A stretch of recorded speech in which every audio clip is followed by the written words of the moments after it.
In recent years, Asian household debts has continued to rise, notably in Malaysia. This scenario could pose a variety of difficulties in reaching the nation's goal of becoming a high-income country. The primary cause of debts is a lack of financial management and skills. In this video, we will talk about how education debt has become a hardship for Malaysian students, particularly those who have graduated and entered the workforce. An education debt is a sum of money borrowed to pay for post-secondary education or expenses associated with higher education.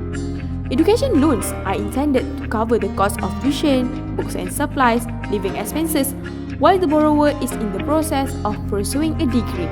Payments are often deferred while students are in college and depending on the lender.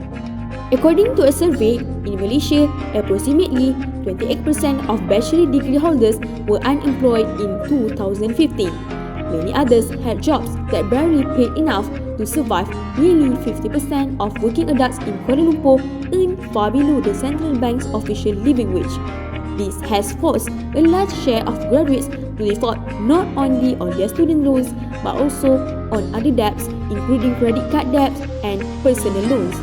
In addition, reduction in returns from higher education is also one of the causes that make it hard for graduated students to pay the debt. According to a survey, new graduates have recorded a decrease in monthly income, where the majority of them earn between 1,001 ringgit to 1,500 ringgit in 2020 compared to 2,001 ringgit to 2,500 ringgit in 2019. The economic concepts that relate with this issue are scarcity, unemployment, and GDP. The main reason for applying for a debt is because of scarcity.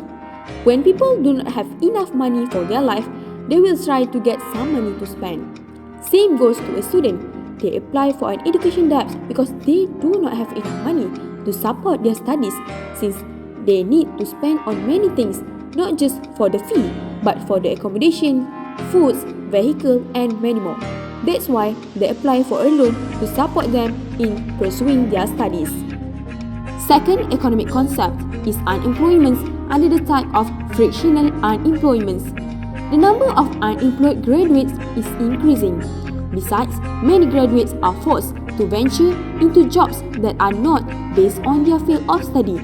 Unfortunately, many of the unemployed graduates are students from the lowest household group, B40 and poor families. Because of this, they also face difficulties in repaying education loans received in full during the period of study, whether at the diploma or degree level. The last one is GDP, which is Gross Domestic Product. Consumption is one of the components of GDP. Consumption consists of the goods and services bought by households. It is divided into three subcategories, which are non-durable goods, durable goods, and services. Household sector will try to maximize their satisfaction in purchasing goods and services. In this issue, students apply for a loan to satisfy their needs during study, such as pay the fee, accommodation, fulfill their basic needs, and others. As a result of students' loans and increased consumption of goods and services, Malaysia's GDP rose.